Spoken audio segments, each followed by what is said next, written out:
Yeah, somebody from here texted me this morning asking if I was going to be done by Sustainers. They said it started at 6. I said I'll be done at 5:59. We're good. Colossians chapter 3. Problem is, everybody who knows me doesn't doubt that. That's the only problem with that. Yes, my daughter Elizabeth, she takes after her mother, bless her heart. And we all know how my wife really wanted to preach. She likes being up here in front of everybody so much. Mr. Ramus always tries to schedule her, but anyway, she told me I'd have to preach it after she got done writing it, so we're good to go. Amen. It's good to be here. I love this church. I love this college. Love the young people. I'm thrown off. I'm expecting to look over here and see the teen boys because for years that's the way it was. So I'm all thrown off. All the teens are over here. I got to know where I'm aiming. I always have to aim at the teen boys. It's just tradition. And just kidding. It's good to see everybody. Anyway, it's good to be here. Appreciate the church. Appreciate these men on staff. Most of them I went to college with. We're all very young. We came when we were 5. And anyway, looking forward to a good week. I hope you're here looking for that as well. Shouldn't be long. I've only got one verse. Colossians chapter 3, verse number 23. Of course, I've taken the last 3 Wednesday nights dealing with 3 verses. So anyway, Colossians 3, verse 23. Bible says, "And whatsoever ye do, do it heartily as to the Lord and not unto men." Let's read that again. If you would read it aloud with me. Ready? "And whatsoever ye do, do it heartily as to the Lord and not unto men." Let's have a word of prayer and let's take a look at His Word this morning. Father, we're grateful to be here. Lord, I thank you for our guests that are here. Thank you for this church. Thank you for this conference, Lord. This messages and times of this conference have helped me so many times over the years, and thank you for that. And we come to you expectantly and in faith, asking you to do that yet again this year, to work in our hearts and speak to us through your word. Now, Lord, as we're here in chapel and we've got these young people here, I ask, Lord, that you would also do a work in their hearts. And this morning I pray, as always, I'd be out of your way. I pray, dear God, that you would be able to use your word in our hearts and lives. Just challenge us with the truth. There's nothing new here for anybody. But I pray, God, that you would use your word in our lives. I pray that I would be your vessel. May you get the honor and glory through everything that's said and done. We ask these things in Jesus' name. Amen. In my ministry, the Lord's allowed me to be in a number of places. I'm hoping I get to stay where I'm at for a little while at least. My poor kids lived 3 different states in 3 different years. But anyway, in doing that, I've ministered to all kinds of different folks. I've ministered in southern Missouri. I've ministered in Massachusetts. I don't fit in anywhere anymore. In Massachusetts, I was a southerner. Here was a southerner. I plead guilty to the charge, and I like that one. When I was out west in Idaho, I was an easterner. And now I'm in Florida, and nobody there is from there either. So it doesn't really matter. But one thing, I've most of my time has been ministering in rural areas. In rural areas, you got these folks called rednecks. And so in case you've never seen one or are unfamiliar, I thought I'd give you a clue so you could recognize a few of them. You might be a redneck if your belt buckle doubles as a serving platter. Or you consider the 5th grade your senior year. Your home has more miles on it than your car. Your mother has ammo on her Christmas list. Your family tree doesn't have any branches.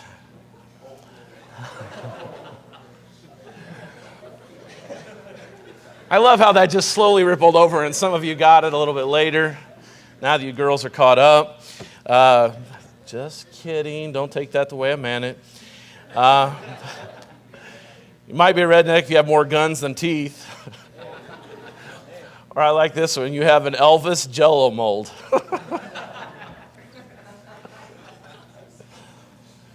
Or you've ever had to finance a tattoo.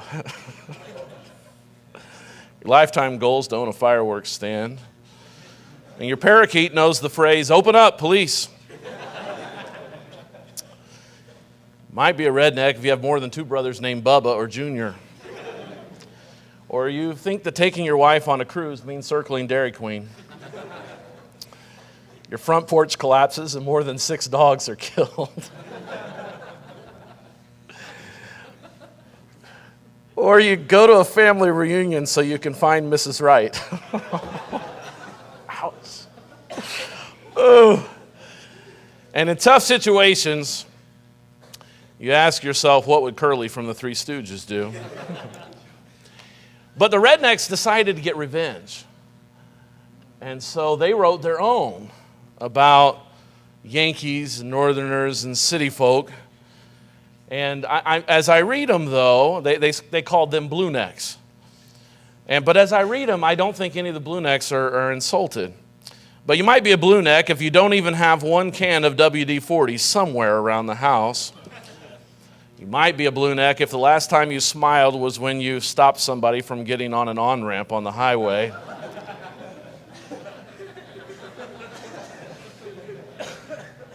That one's true. Or you don't know anyone with at least 2 first names. Joe Bob, Fay Ellen, Billy Ray, Mary Jo, Bubba Dean, Joe Dan, or Mary Alice. You might be a blue neck if you get freaked out when people talk to you in public places. Might be a blue neck if you can do your laundry without quarters.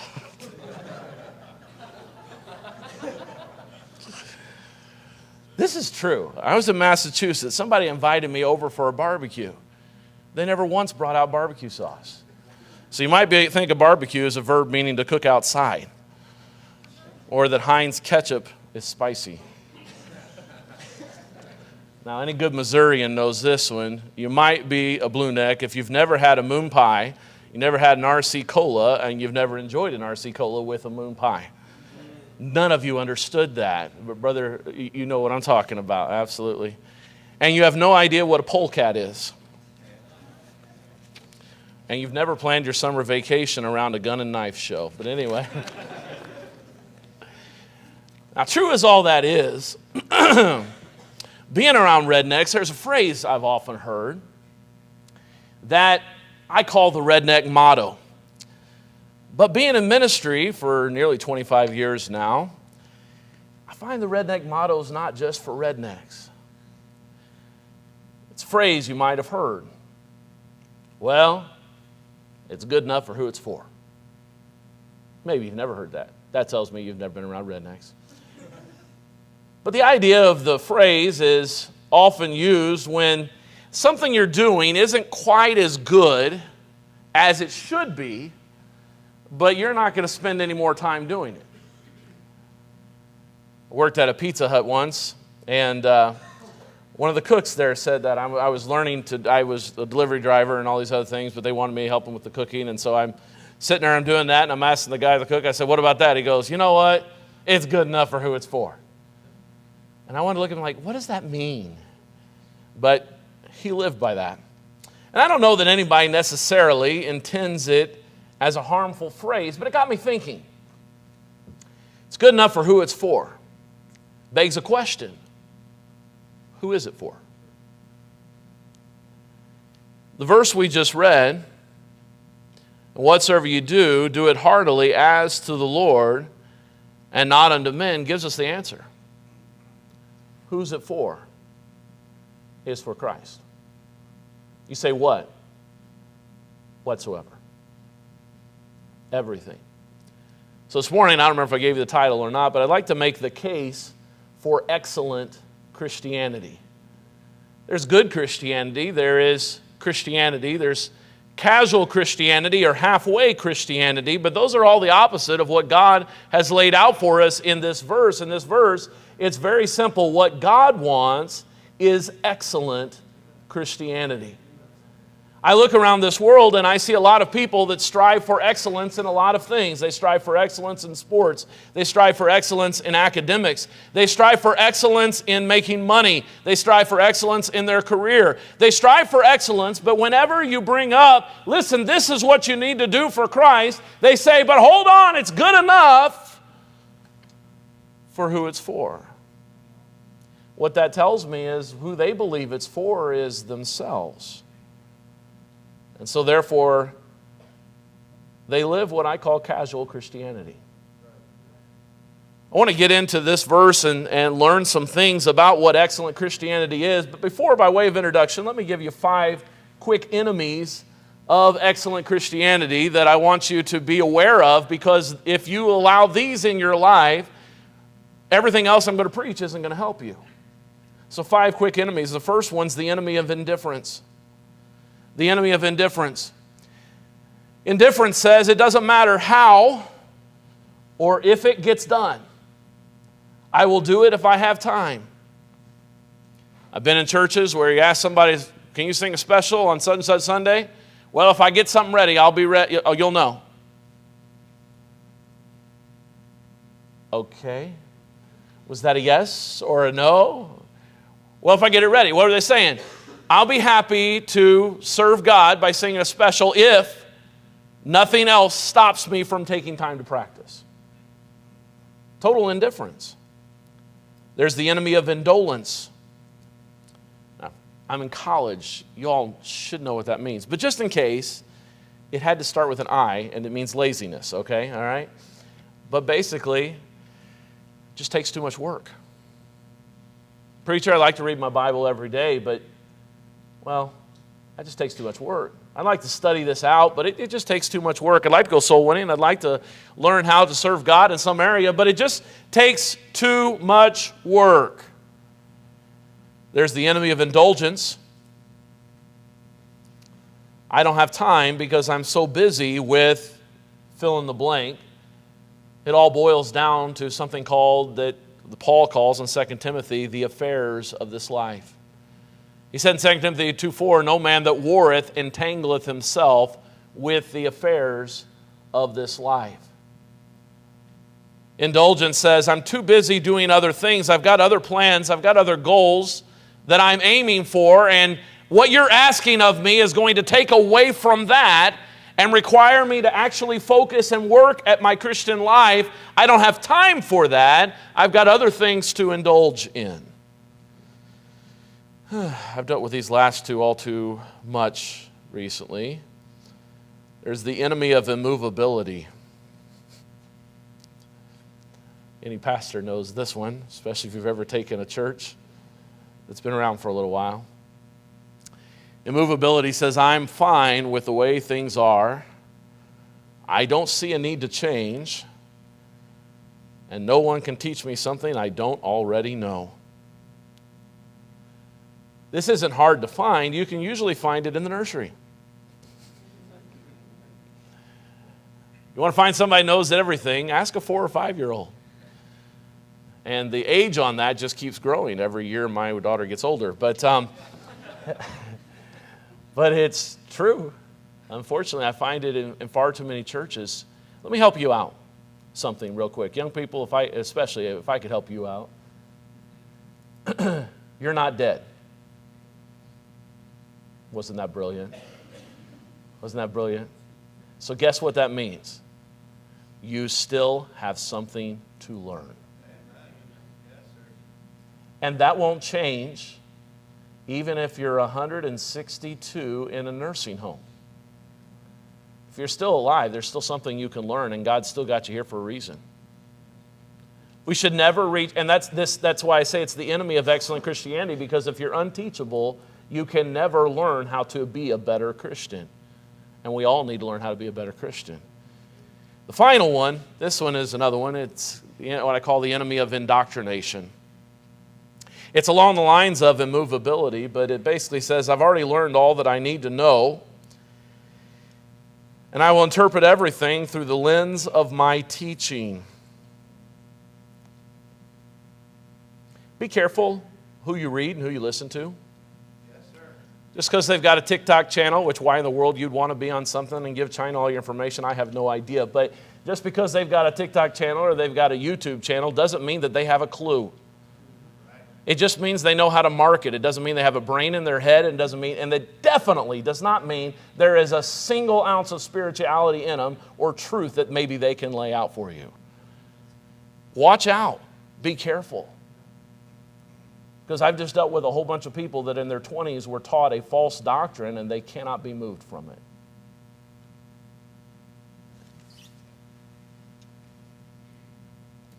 Someday somebody will want to help you. But you were indoctrinated on something contrary to the Scriptures. You young men, Calvinism is a dangerous doctrine that attracts a lot of young men. And what it teaches you is to read the Scriptures through a particular doctrinal lens rather than let the Scriptures teach you. You teach the Scriptures. The one I've dealt with is on the opposite end of the spectrum. It's called hyperdispensationalism. You have no idea what it is. Neither does hardly anybody else, but some people do. And it teaches you to read all the Scriptures through a totally different doctrinal lens. And what it causes people to do is totally discount all of the rest of the Bible except Paul's epistles. It's a goofy and a stupid and ridiculous doctrine. Pardon me if I'm a little bit passionate, but I've been battling it for months. These are all dangerous for excellent Christianity. Now, any one of those five could be you, but I don't want to talk all the time about the enemies of this. Let's talk about what excellent Christianity actually means.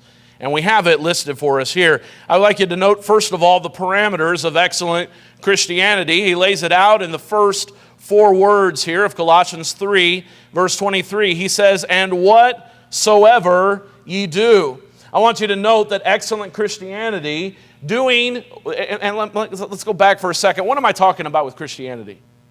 I'm talking about everything in your life. I'm talking about how you serve, but I'm also talking about how you live.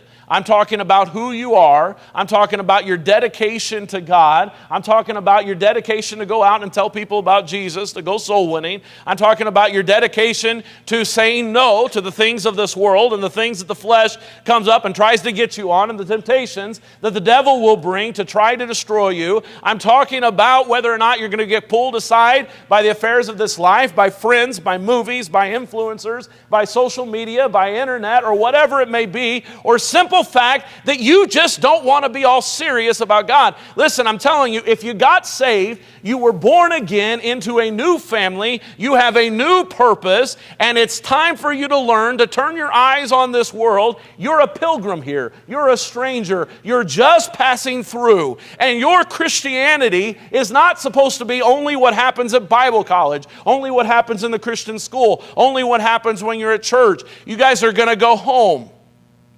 You've been here in Bible college. This is kind of the wrong time to preach this message. It's on the end of it. But let me just ask you a question. Do you have a clue anything that you just learned, or did you just learn it for a test? Because what you learned in Bible college was supposed to be for life. And it'll help you. Several months back, I was going back and studying for something, and I was reading this book on something, and I'm like, man, that's a really good point. Man, I wonder why I didn't learn that in Bible college. Just hang on. Just hang on. So then I went back, and I was going through the books we have for systematic theology by Robert Sargent. I don't know if you still use those or not, but the Bible doctrines book, and I'm going through, and I see the exact same point that I'd read in that book that I thought was so wonderful and so amazing. And guess what? I had highlighted it to study it for a test.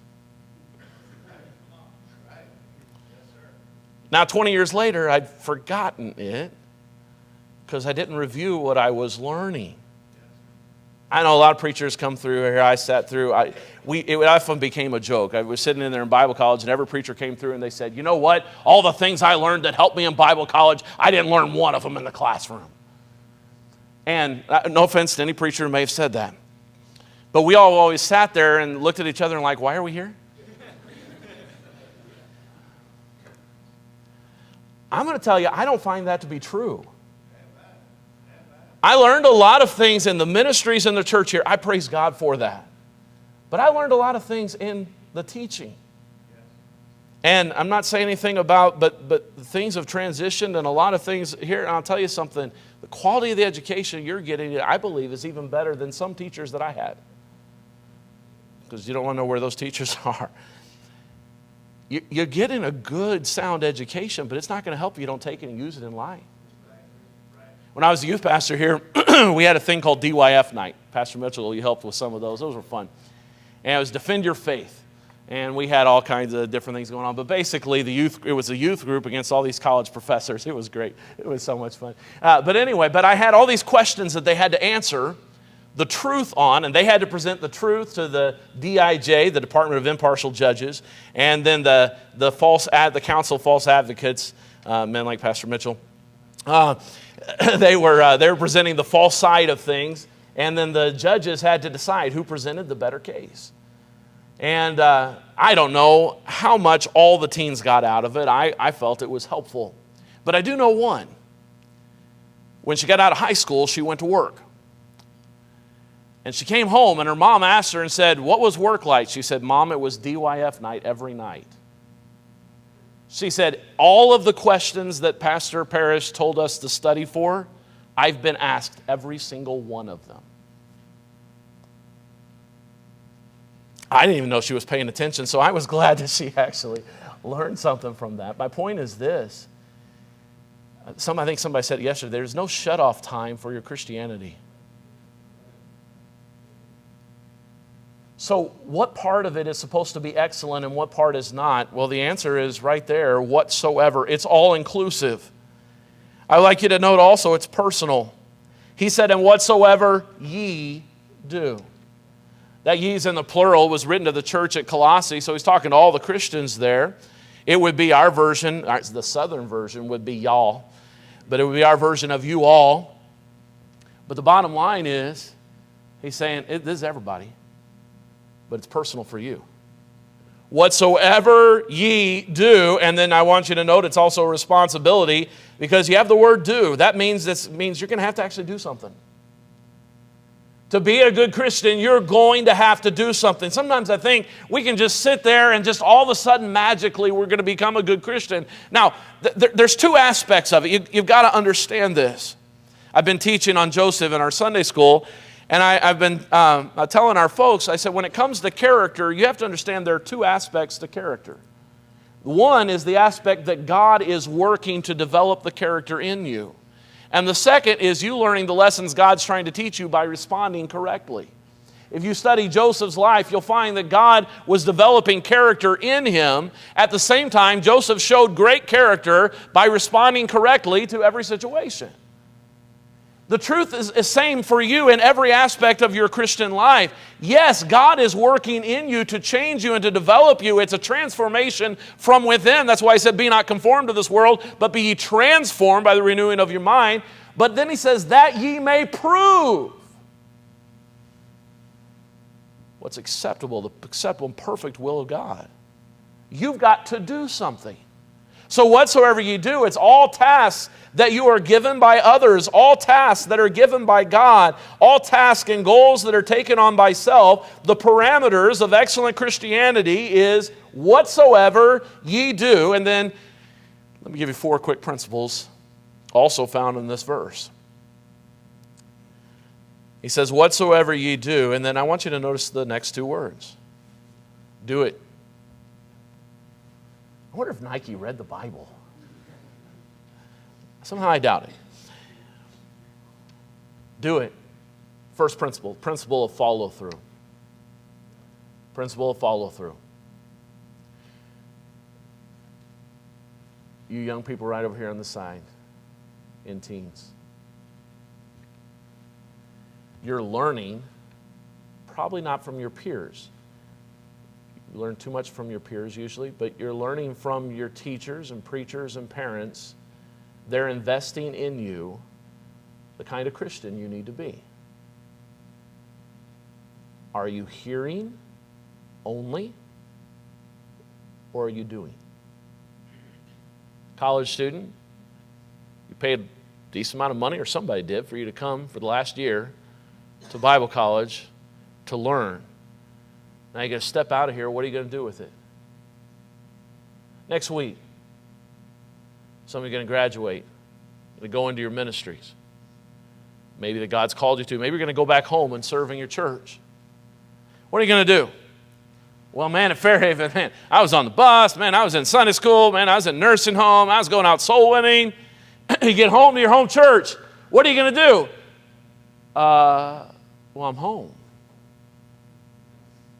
I didn't do all this before I went to Bible college. Why do I got to do it now? Well, why'd you go to Bible college if it wasn't to change you?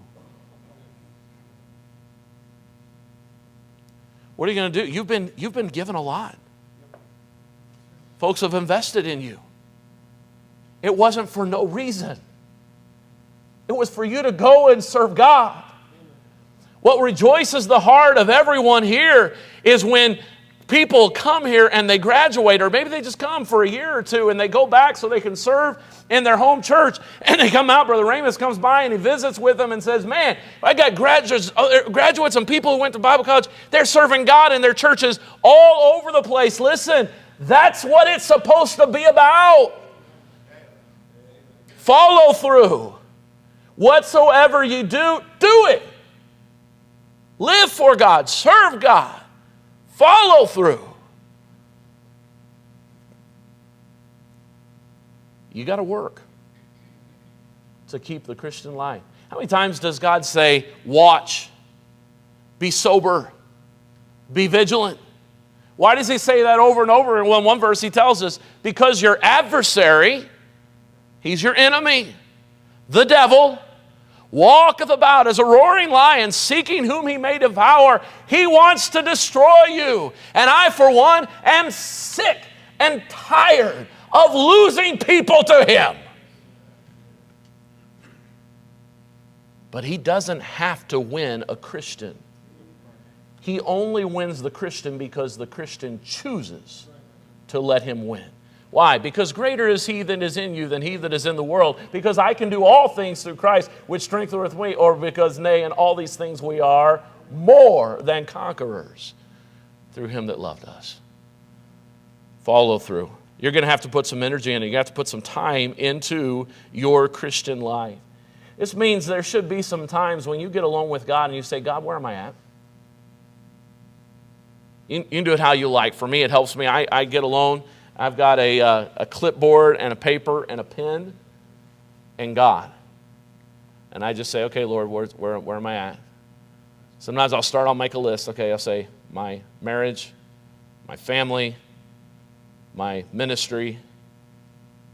Sometimes I'll break down the ministries a little bit better. My devotional life, my soul winning, whatever. I'll just list it all out.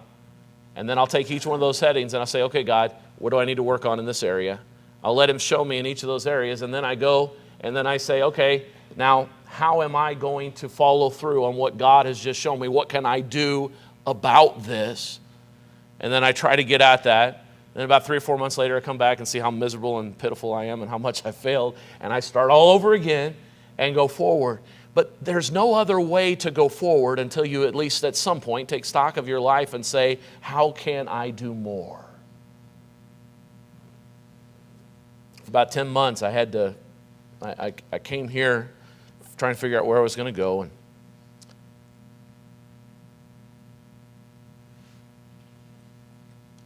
that's why I never tell these illustrations. Back porch of where your pastor's house is now. I got to stay there for a little while. And I was back on that back porch 8 or 9 hours a day. Just reading my Bible, reading books, saying, Lord, what do I need to do? And God changed my life right there. Walking that lake. It actually can be beneficial, college students, believe it or not. One time I think I walked it 10 times in a row and I didn't even notice. I was just praying. I must have been out there a couple hours just circling. Finally it got dark and I went in. But I was just battling with God, and God saying to me, yeah, you got to fix this. You got to fix this. You got to fix this. You got to fix this. Got about a year down in the ministry down there, and I went back over some notes that I had taken. And I said, well, I was doing good on that for a while, but I got to pick back up on some of these things. You got to do it. You've got to follow through. Secondly, there's a principle of force. He said, whatsoever you do, do it heartily. This word heartily carries with it the idea of from the heart or with all the heart. It also carries with it the idea of sincerity, being real, doing it with zeal, actively, vigorously. This means everything that you have to do, you're putting your heart into it, and it's not for show. It's not just because somebody around you might disapprove and you want to keep them happy. It's you walking around every day understanding that Jesus is with me right here at this moment, and He sees how I'm going to do this. Heartily. This means you must do your best. This means you must put effort into what you're doing. This means you put zeal into it. We got a lot of morons in this country. They're putting zeal into the stupidest things. Climate change. Duh. The very definition of climate is change. How stupid can you get? Like, you don't understand, it's getting warmer. Yeah, it does that. Where have you been? Time you left your lab, where they've been working on you.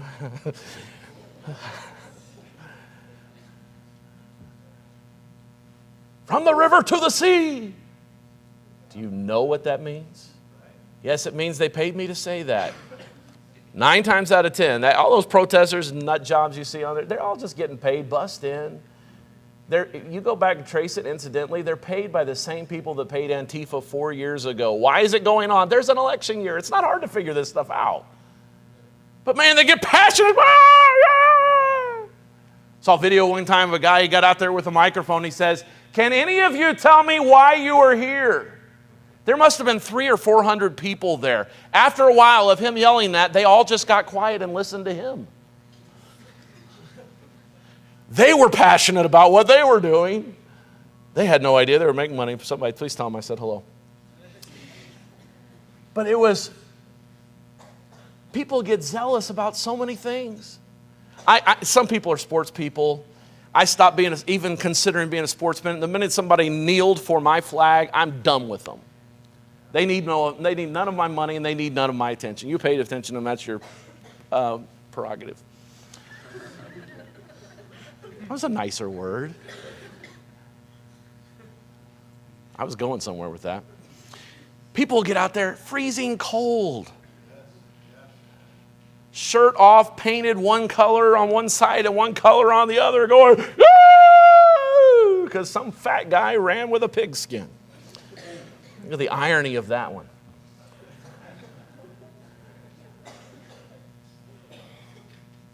Can you go to church on Sunday morning? Oh, I don't feel good.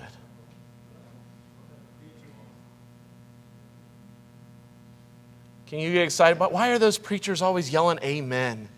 They get so excited in church. Singing, you couldn't have picked them, All the Thrills of My Soul. That's one of my, every empowered youth, I put that right before my message. I love that song. That's why you're in trouble. That's why I'm going along here. But anyway, man. But sometimes people, they don't understand why Christians get excited. Because their zeal is dedicated to something else. Excellent Christianity puts force into it, puts zeal, puts excitement. And then the principle of focus, he said, and whatsoever you do, do it heartily as to the Lord.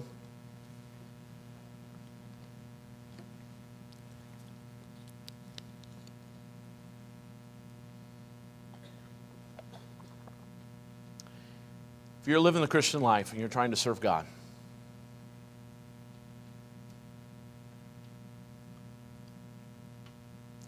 there will be times when you wonder why you're even bothering. You're going to look at the people you're ministering to and you're going to go, they don't even care. They don't even want me here. They don't want to listen. They can't show up for church. There's times, hopefully you don't have to experience this, but I have, when you stare out the door and wonder if anybody's actually going to show up to church tonight. 7 o'clock is when it starts. It's 7:03, and nobody has come. You go, why am I doing this? I'll tell you the reason. For Him. My family was still there. I have it on good authority. I didn't preach any shorter to them than I do any other time.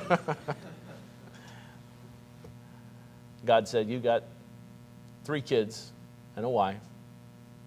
They need the... No. He said, you just keep going. There are times, I don't know. I used to love the fight. Sometimes I get weary in it these days. But I'll tell you, it doesn't matter. You're doing it for God. But I'm just being honest with you. Sometimes you get down. Sometimes you get a little bit discouraged. Sometimes you're going to wonder why you're doing it. Or you do it, and even somebody with good intentions, a good person in authority, looks at it and goes, did you really do your best on this? And deep down, you actually did try.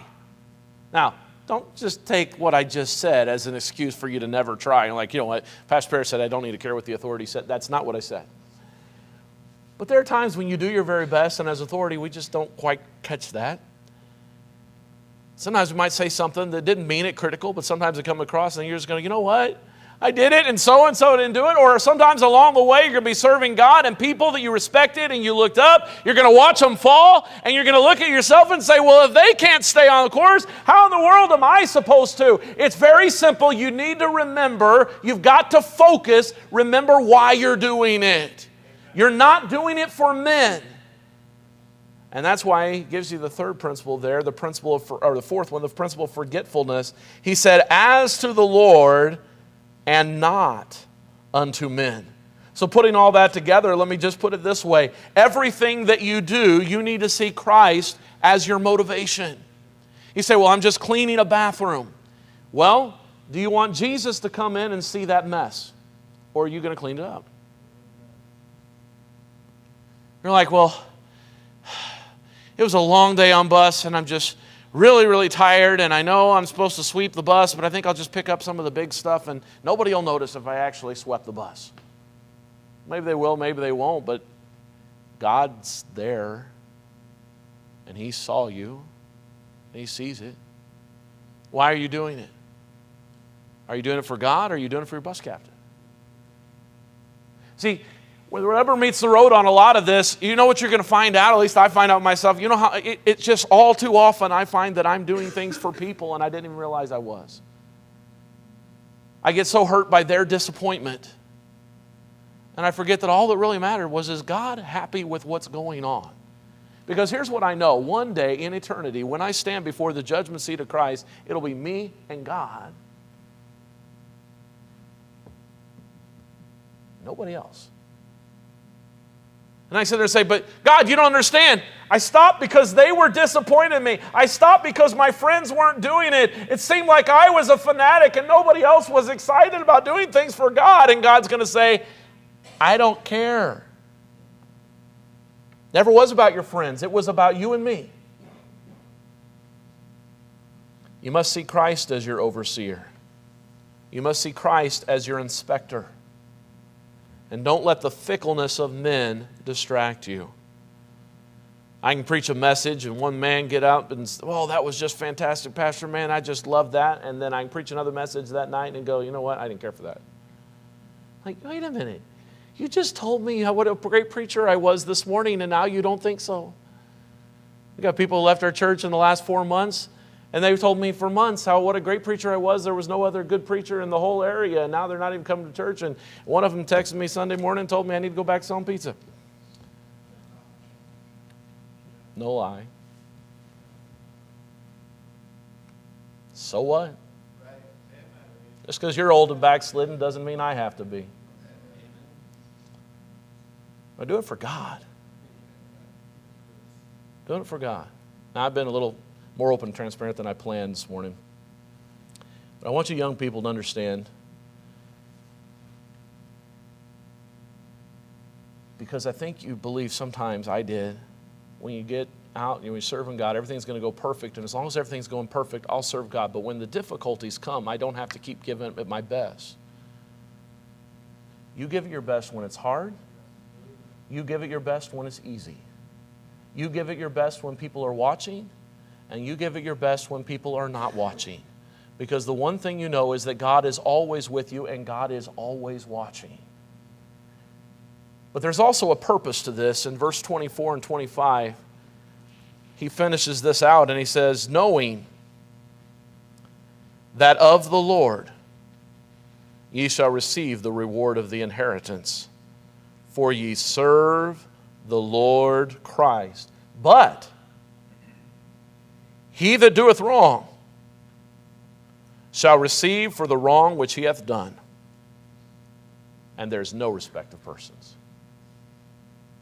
Whatsoever you do, do it heartily as to the Lord and not unto men. Why? Because Christ stands ready to hand out the reward for everything that you're doing.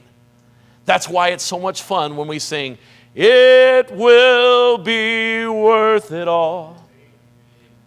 Pastor Mitchell's a pastor now. I have to sing at least one sermon. When we see Jesus, won't it? That's who we're doing it for. Trophies are in heaven. They're made of real gold, not American dollars. That means they'll always keep their value. And it's eternal, where moth and rust doth not corrupt, where Congress does not break through, no, thieves do not break through nor steal. It's solid. But the promise is also there that he that doeth wrong will receive for the wrong they've done. But I'm a preacher's kid. There's no respect of persons. But I'm a bus kid. There's no respect of persons. But I went to Bible college. No respect of persons. But I went to Christian school. No respect of persons. But I didn't always go to Christian school. No respect of persons. But I'm a man. No respect of persons. But I'm a girl. No respect of persons. And those are the only two that God's going to address. There's no respect of persons. You're all going to stand before God. So let me close by saying it this way. God is not interested in casual Christianity. I've tried to focus on how to live excellent Christianity. Here's why. Because I believe this to be true. In all years of ministry that I've served so far, and I'm not that old, younger every day, I find this to be true. Casual Christianity will lead to carnal Christianity, which becomes corrupt Christianity. And it'll result in a contradiction to Christianity. One day somebody will knock on your door and you're going to say, I went to Bible college. I used to go to church. I can quote more scriptures than you even know. Where are you going to church now? I don't go to church. Where are you serving now? Oh, I said I used to. I don't need it anymore.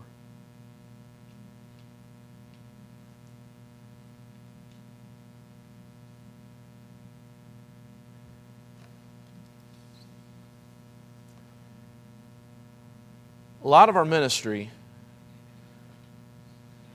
with adults gets spent over here rescuing people from a whole history of mistakes they've made through their life. My favorite ministry is preventative, where I say, let's stop it at the source before it ends up over there. Mississippi River, I grew up in Missouri, you're right next to it. The Mississippi River is huge. I've never been there, but I'm told way up north at the source, it's so small that you can step across it. Ruined Christianity, ruined lives of Christians, somewhere along the line started with something in their life that they were just casual about God. wasn't that big a deal.